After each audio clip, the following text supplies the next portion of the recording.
آپ دیکھ رہے ہیں ایون مشاعرہ میڈیا پر۔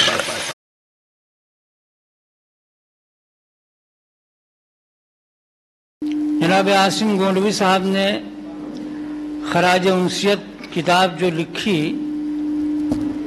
ان کا کہنا یہ تھا کہ 1968 سے مستقل طور پر میں گورکھپور میں قیام پذیر ہوں، اور پچھلے 50 سالوں میں نے گورکھپور میں جن ادبی شخصیتوں کو دیکھا، ان کے ساتھ اٹھنے بیٹھنے کا پڑھنے کا مجھے موقع ملا، اور اب وہ ہمارے درمیان نہیں رہے، تو ان کو بطور خراج انسیت ان کے اوپر میں نے کچھ کہنے کی کوشش کی ہے، اور ساتھ ہی ساتھ ان کی سن پیدائش اور تاریخ وفات بھی درج کی ہے، اور کوشش اس بات کی ہے کہ ان کی حیات و شخصیت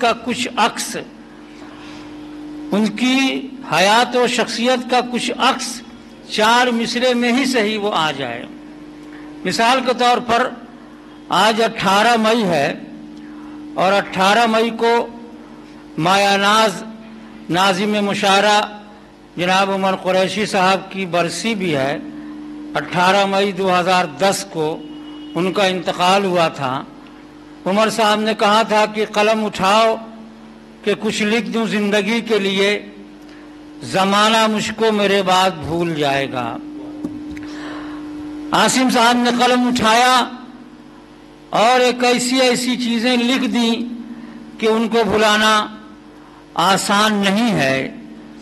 بہرحال میں عرض یہ کر رہا تھا کہ وقت کی تنگی ہم سب کے لیے ہے، مگر ایک شوق بھی ہوتا ہے لوگوں کو سننے کا کہ کسی کے متعلق کس کے خیالات کیا ہیں، اور اگر ان کے جذبات و خیالات کو نہ سنا جائے، اور جو ان کے دلی کیفیت ہے اس کا اظہار وہ کرنا چاہتے ہیں ان کو نہ کرنے دیا جائے، تو پھر پروگرام کا کیا مقصد رہ جاتا ہے۔ اس لیے اختصار کی بات تو میں کروں گا، گزارش کروں گا اپنے مندوبین سے کہ وہ مختصر کلام کریں، مگر اتنا بھی مختصر نہیں کہ وہ مختصر ہی رہ جائے، کیونکہ بقول جالب نعمانی کہ روشنی کی طرح کاغذ پر بکھرتی ہی گئی، لاکھ اپنی داستاں ہم مختصر کرتے رہے، بات جب کریں گے تو بات سے بات نکلے گی، اور جو کام کی بات ہے اس کو کہنا بھی ضروری ہے اور اس کو سننا بھی ضروری ہے، اور ایسی کام کی باتیں کرنے والے ایک بہت باکمال شخص جناب قاضی عبدالرحمن صاحب ہمارے درمیان موجود ہیں۔ میں ان سے مؤدبانہ گزارش کروں گا کہ وہ تشریف لائیں اور اپنے خیالات کا اظہار کریں۔ حاضرین باوقار، السلام علیکم۔ آج کی یہ محفل اردو کی ادبی محفل ہے، جس میں 2 چیزیں ایک دوسرے سے منسلک ہیں، ایک تو ادب اور دوسرا اردو۔ موقع ہے جناب عاصم گونڈوی صاحب کے دیوان کے اشاعت کا، اس کی رسم اجرا کا۔ میں عاصم صاحب کے متعلق اظہار خیال کروں یا ان پر کچھ کہوں، اس لائق اپنے کو پاتا نہیں ہوں۔ حقیقت یہی ہے۔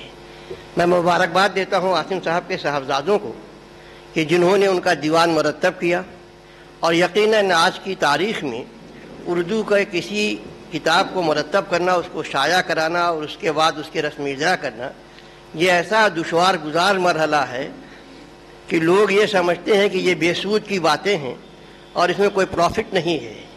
پروفٹ اور لاس کی دنیا ہے، یہ ہم خسارے کا سامان ہے، اور ہم خسارے کا سودا کرتے ہیں۔ جو لوگ خسارے کا سودا کرتے ہیں وہی لوگ یہاں پر جمع ہیں، لیکن اس خسارے کا سودا کرنے والے میں وہ لوگ ہیں جو واقعی شہر کو، شہر کی نئی نسل کو ایک ذہن دیتے ہیں، ایک دماغ دیتے ہیں، ایک روشنی دیتے ہیں۔ عاصم صاحب کا تعلق وہی لوگ سماج کے اصل لوگ ہوا کرتے ہیں۔ عاصم صاحب کا تعلق اگر میں دیکھوں تو اس نسل سے ہے جو اداس نسلوں سے ان کے وہ فرد ہیں۔ وہ اداس نسلیں جو ہجرت کے بعد سرحد کے دونوں طرف موجود تھیں اور جن کے سامنے سب سے بڑا مسئلہ اپنے تشخص کا تھا. عاصم صاحب کے ساتھ بھی یہی مسئلہ تھا. ادھر بھی سرحد کے اس پار بھی قریب قریب مسئلہ یہی تھا اور عاصم صاحب کے ساتھ بھی مسئلہ یہی تھا. یہ عاصم صاحب کی خوش قسمتی تھی یا یہ کہہ لیجئے کہ ان کی سوچی سمجھی ایک حکمت عملی تھی کہ انہوں نے اپنی شخصیت کو بنانے کے لیے جس زبان کا تعلق کا سودا کیا، جس زبان سے اپنا تعلق رکھا، وہ زبان اردو کی ہے. وہ زبان جو ہماری مشترکہ تہذیب کی تھی. اور ایسے زمانے میں جب اس زبان پر عتاب آیا ہو، ایسے زمانے میں جب اس زبان پر عتاب آیا ہو، جب اسے تقسیم وطن کا ذمہ دار قرار دے دیا جائے، تو ایسے میں ہمت کرنا کہ ہم ایسی زبان سے تعلق رکھ کے اپنی شناخت بنائیں گے، یہ ایک بڑے دل جگر کا کام تھا. عاصم صاحب نے یہ کام کیا. انہوں نے انتشار کے اس دور میں بھی اپنے آپ کو بکھرنے نہیں دیا. اس کی وجہ یہ تھی کہ ان کا تعلق اور ان کی ابتدائی تعلیم اس انداز سے ہوئی تھی کہ وہ کبھی مایوس نہیں ہونے دیتی. میں یہ کہوں اگر کہ میری زبان میرا آخری حوالہ ہے، میری زبان میرا آخری حوالہ ہے، سو میں رہوں نہ رہوں اس کو باور کر دے. یہی زبان ان کا آخری حوالہ تھی. اور رہی موضوع سخن کی بات، تو عاصم صاحب نے جیسے اردو کے تمام شعراء کرام کا موضوع سخن کیا رہا ہے؟ یہی نا کہ آج تلک سرخ و سیاہ صدیوں کے سائے تلے آدم و حوا کی اولاد پہ کیا گزری ہے، موت اور زیست کی روزانہ صف آرائی میں ہم پہ کیا گزرے گی، اشتاد پہ کیا گزری ہے. یہی تو شاعر کا موضوع رہا ہے.